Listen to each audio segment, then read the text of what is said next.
Coming up on Owltv News, details on the new project to reconstruct FAU's iconic breezeway. Amazon will start collecting tax in Florida starting May 1st. Find out more about murder trial on former FAU cop. And rescuers search for 300 missing passengers aboard a sinking ferry in South Korea. This is Owltv News.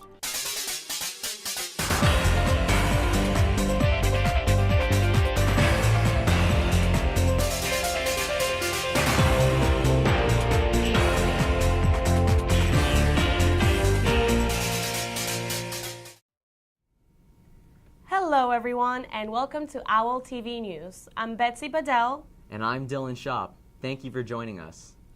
This week in South Korea, a ferry sinks in the frigid waters of the Yellow Sea. About 300 passengers, most of them high school students, are now missing. Of the 462 lives aboard, 325 were students from Dawson High School in Anson, near Seoul. The students were going on a 4-day school trip to the popular resort island of Jeju, when suddenly, survivors have reported, the ship made a rough movement followed by a loud noise, and then the ship rapidly began to sink.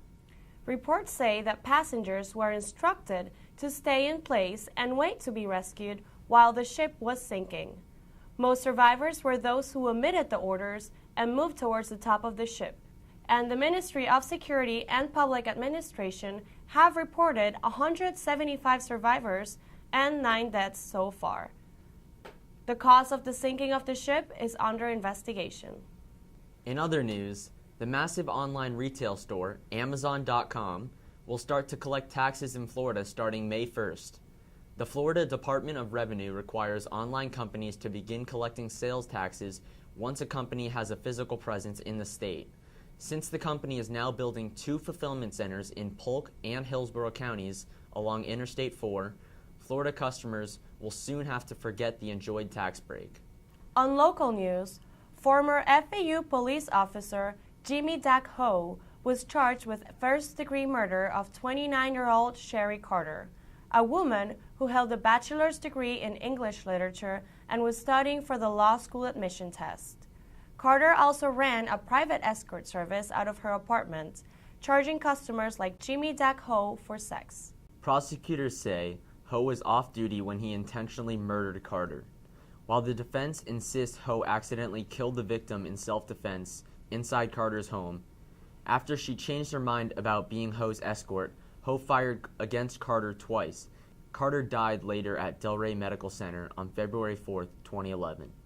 Meanwhile, FAU is the target of a civil lawsuit from Carter's mother, Sandy Cooper, but FAU has denied any liability in a pleading filed by attorney Stephen Radford. On a happier note, FAU hosts its 45th annual honor convocation in recognition to the university's most outstanding students and faculty. Some of the awards and recognitions included Distinguished Student of the Year, University Club Merit of the Year, Student Athletes of the Year, and FAU Board of Trustees Award to a community member who has served the university. Well, Owls, don't go anywhere because there's still much more to come here on Owltv News. And when we come back, FAU students prepare to stress less about upcoming finals. Also, FAU's President John Kelly talks about the new breezeway project. And stay tuned to find out what's going on in the world of social media and sports. We'll be right back.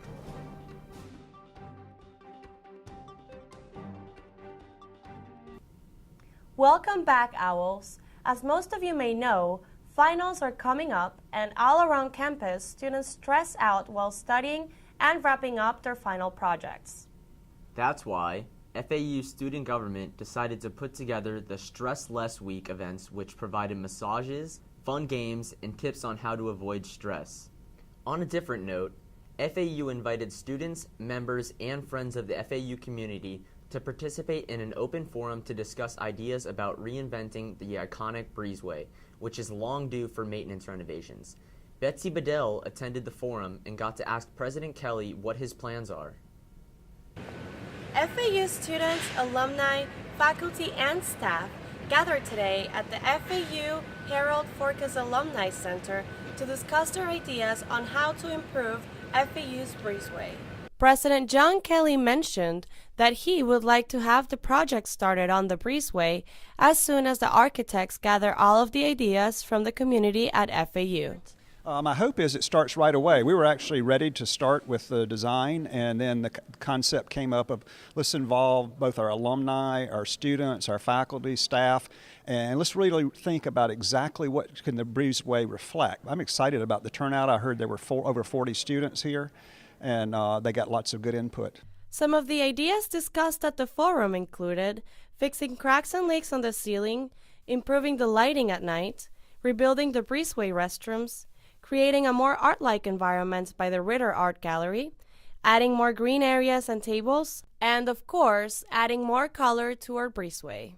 I want to make sure that it stays as a place that's the spine of the campus, that it has that kind of connectivity that students think of going down the breezeway as being a memorable experience. This would be a way in which even Owltv could be displayed and people could get messages in an efficient way and find out a lot about what's going on at FAU. So I think as soon as the architects have had a chance to incorporate that into their design, the project's ready to begin.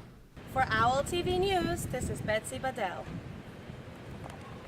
And now, let's take a look at the updates that Camille Namba has for us this week in the world of social media. Hey Owls, Camille Namba here to talk to you about what's trending this week. Coachella Music Festival was held this past weekend in California, where all the Hollywood celebs were there to party. Artists like Outkast, Ellie Goulding, MGMT, and Lorde were there to perform in the California desert, and it was nothing but a hit. A few celebrities were able to show us their interesting dance moves. Leonardo DiCaprio was there with his girlfriend, German supermodel Toni Garn. Leo was wearing a white scarf over his face and got caught by fans dancing in his odd disguise, and you can check that out on our Facebook page. This past Tuesday night, the moon took a reddish appearance between 2 and 4:30 a.m. The so-called blood moon was seen in North America and South America and observed by many through cell phones, telescopes, and binoculars. It is a full moon that turns into a coppery red as it passes into the Earth's shadow. If you missed your chance to see the blood moon, you can catch it again October 8th of this year and April 4th of next. You can find out more news and updates on our Facebook and Twitter page at FAU Owltv. And now let's check in with your sports updates. Hi, my name is Pierre Sargent, and here's your sports update for the week. Recently, I had a chance to talk to new basketball coach Michael Curry about what drew him here to FAU from the NBA. Let's take a look. I kind of made the decision after last year that I was going both feet into the college game, looking for a college opportunity. When this one presented itself, the things that attracted me was that it was in the South, it was in Florida. Me being from Georgia, knowing a lot of contacts in Georgia and Florida, it would be places where I felt very comfortable getting a lot of recruits. The area is beautiful. And as I said earlier, I love Conference USA. I think Conference USA, top to bottom, was really competitive. And so I think you have a chance to be successful. But once I sat down to discuss the job, what came out of that meeting made me feel like this would be the place. And I was just hoping that they felt about me as I felt about them after we sat down and interviewed. The future is looking bright under Coach Curry. Now back to the anchors. Well, Owls, thank you for tuning in, and we'll see you next time on Owltv News. Don't forget that you can always stay informed by following us on Facebook, Instagram, or Twitter.